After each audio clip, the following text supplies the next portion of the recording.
प्रत्यङ्गिरे परे देवी सर्वशत्रु निवारणी सर्वत्र सर्वकार्येषु विजयं देहि मे सदा। ఓం శ్రీమాత్రే నమః. ఓం శ్రీ గురుభ్యో నమః. అందరికీ నమస్కారాలండి. ఈరోజు వీడియోలో కర్ణపిశాచి గురించి చాలా మంది ఎప్పటి నుంచో గురువు గారు నా కర్ణపిశాచి విద్య నేర్చుకోవాలనుకుంటున్నానండి అని చాలా మంది అడుగుతున్నారండి. అయితే కర్ణపిశాచి విద్య నేర్చుకుంటే ఎలాంటి పరిణామాలు ఎదురవుతాయో, ఎలా మీరు నష్టపోతారని ఈ వీడియో చెప్దామని నేను ఈ వీడియో చేస్తున్నానండి. కర్ణపిశాచి విద్య అంటే అది పిశాచి విద్య అండి. కర్ణపిశాచి విద్య చేస్తే ఎంత ఉపయోగాలు, ఫస్ట్లో ఉపయోగం ఉన్న తర్వాత చాలా బాధలు కష్టాలు పడాలండి. తర్వాత ఇది చావు దాకా తీసుకెళ్లే విద్య అండి. కర్ణపిశాచిని విద్య అంటే చౌకాడ జరగబోయే భవిష్యత్తుని చెప్పే విద్య. ఇప్పుడు చాలా మందికి మీకు ఈ విద్య గురించి తెలిసే ఉంటుంది. యూట్యూబ్లో చూస్తున్నారు. యూట్యూబ్లో కొంతమంది చెప్పేవి చూసి చాలా మందికి ఆ విద్య గురించి ఆసక్తి కలిగింది. కర్ణపిశాచి విద్య అంటే రేపు జరగబోయేది ముందే చెప్పిద్దండి.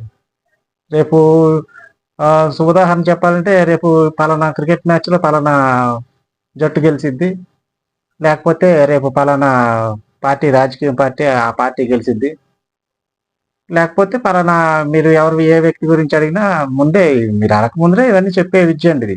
కర్ణపిశాచిన విద్య అంటే మీరు అడగవసరం లేదు, దాన్ని మీరు అడగకంటే మొత్తం చెప్తా ఉంటది.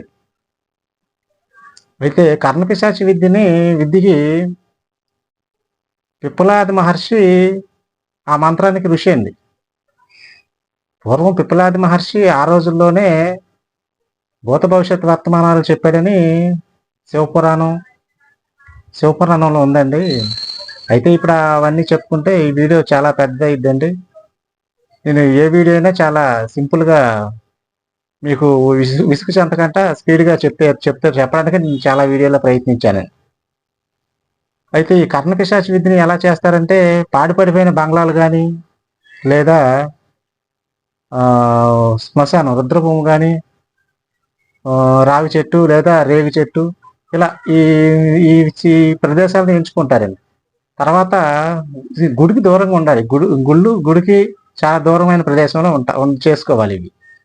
ఆ సాధకుడు నలుపు రంగు వస్త్రాలు తప్పనిసరిగా ధరించాలండి.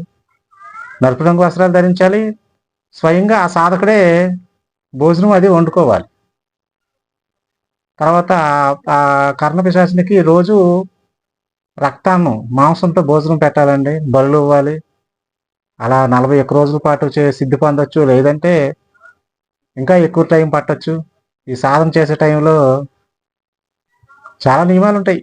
ఇంకా చెప్పాలంటే ఆ నియమాలన్నీ చేసుకెళ్తా ఉంటే ఫస్ట్ చెవులో గుయ్యమనే శబ్దం వచ్చిందండి. శబ్దం వచ్చిన తర్వాత ఈ మంత్రం సిద్ధి పొందినాక ఇక అప్పుడు ఆ కర్ణపిశాచి వచ్చి చౌకాడ మీరు వద్దు బాబోయ్ అన్ని దాకా అన్ని చెప్తూనే ఉంటుందండి. ఇక మిమ్మల్ని ప్రశాంతంగా మంత్రం సిద్ధి పొందాక నిద్రపోనవదు. ఒక మాటలో చెప్పాలంటే ఇక నిద్రపోదామన్నా ఇక ఏదో ఒకటి చెప్తూనే ఉంటుంది చౌకాడ. ఆ పలానా పక్కింటి వాడు ఏది చేశాడో, లేకపోతే వాడు ఇచ్చేసాడు, రేపు అలా జరిగిద్ది ఇలా జరిగిద్ది అని మీకు ఎందుకురా బాబు అనిపించింది ఇక లాస్ట్కి ఆ విద్యని. అంటే ఈ లోపల కొద్దో గొప్ప సంపాదించుకుంటారు కదా. ఇప్పుడు ఎందుకని ఈ విద్య నేర్చుకోవాలనుకుంటున్నారంటే, ముందు భూత భవిష్యత్తు వర్తమానాలు చెప్దామని. కానీ చాలా తీవ్ర పరిణామాలు ఉంటాయి. ఇది నేర్చుకున్నాక తీవ్ర పరిణామాలు ఉంటాయి. ఇక నువ్వు నిద్రపోనవదు. ఇక నిద్రపోనప్పుడు ఏమైంది, ఇక వ్యసనాలకు అలవాటు పడతాడు. ఇక శుభ్రంగా మద్యానికి అలవాటు పడి తాగి మత్తుగా పడుకుంటాడు. పడుకొని ఇక అలా వ్యసనాలు అలవాటు అయ్యి భార్య పిల్లల్ని కలవనవదు. ముందు భార్య పిల్లల్ని కలవనకపోతే ఏమైంది, ఇక ఈ బాధలను తట్టుకోలేక ఏ ఊరేసుకోను ఇక ఇక చనిపోవాలని నిర్ణయించుకుంటాడు. అలా చాలా మంది ఇదైపోయారని నేను విన్నాను. కర్ణపిశాచి విద్యకి ఇంకొకటి ఉంటుందండి. ఈ కర్ణపిశాచి మనకు సంవత్సరం బానిస చేస్తే మనం 10 సంవత్సరాలు దానికి బానిసత్వం చేయాలి. 2 సంవత్సరాలు చేస్తే 20 సంవత్సరాలు చేయాలి. ఆ ఆత్మని వదలదు. ఇది తప్పనిసరిగా చేయాలి.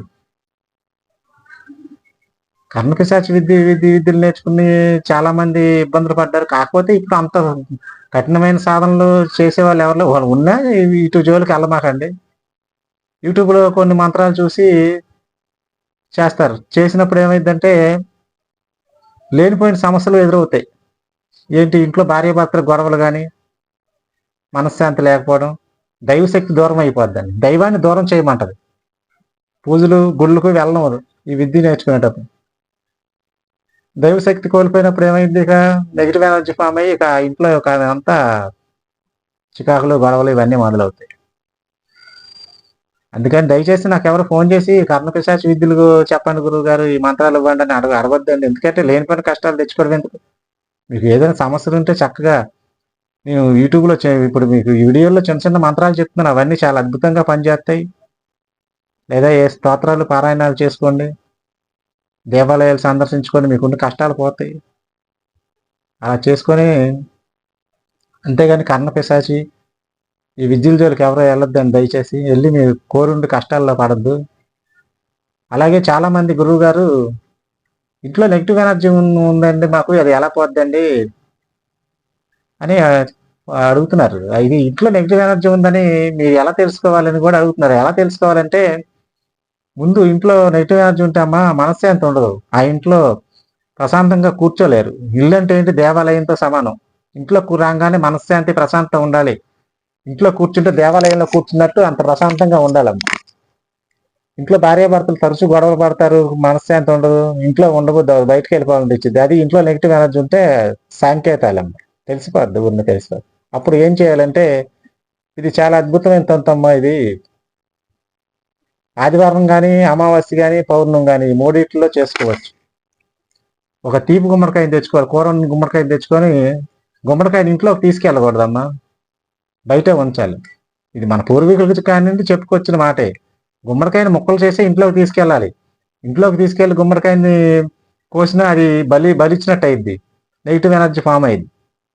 అందుకని గుమ్మడికాయని బయటే ముక్కలు చేయమంటారు. అందుకే బయటే పెట్టుకొని వసారులో పెట్టుకొని చక్కగా పైన చిన్న హోల్ చేసుకోండి అమ్మా. 4 పక్కలుగా చిన్న హోల్ చేసి ఆ ముక్క తీయండి. మన పుచ్చకాయ తీస్తారు చూడదమ్మా, లోన ఎర్రగా ఉందని చూపిస్తారు మన అంత చిన్న కన్నం తీసి అందులో చక్కగా ఎర్రగా కుంకుమ నీళ్ళు కలిపి పోసేయండి అమ్మా. నిండా పోసి మళ్ళీ ఆ మూత వేసేయండి. మూతేసి కర్పూరం బిళ్ళలు పెట్టి ఇల్లంతా తిప్పండి మెలిగిచ్చి. ఎన్ని గదుల్లోనూ తిప్పండి. ఇది సూర్యాస్తమైన తర్వాత కొద్దిగా చీకటి పడినాక చేయండి అమ్మా. ఈ తంత్రం చాలా అద్భుతం, అసలు సూపర్గా పనిచేసిద్ది. నెగిటివ్ ఎనర్జీ మొత్తం ఒక ఆ గుమ్మడికాయతో వచ్చేద్దమ్మా. బయటికి వచ్చినాక ఇంటి ముందర కొట్టమాకండి ఆ గుమ్మడికాయ, దయచేసి కొద్దిగా దూరంగా తీసుకెళ్ళి నిర్జీన ప్రదేశం, అంటే మనుషులు ఎవరు తిరిగిన ప్రదేశానికి వెళ్ళి రోడ్డు మీద కొట్టమాకండి అమ్మ. మళ్ళీ అది ఎవరైనా తొక్కితే చాలా బాధపడతారు. ఏదైనా ఒక పక్క ఒక రాయికో దేనికో బండకో కొట్టండి, ముక్కలు అయిపోవాలి. ఇక తర్వాత ఇంటికి వచ్చి ప్రశాంతంగా స్నానం వచ్చేసుకొని అప్పుడు ఇంట్లోకి వెళ్ళండి అమ్మా. మరి ఒక మంచి వీడియోతో మిమ్మల్ని కలుసుకుంటాను. ఓం శ్రీమాత్రే నమః. स्वाहा शाम राम क्रीम क्रीम माता काली प्रतिगृह स्वाहा शाम राम क्रीम क्रीम माता काली प्रतिगृह स्वाहा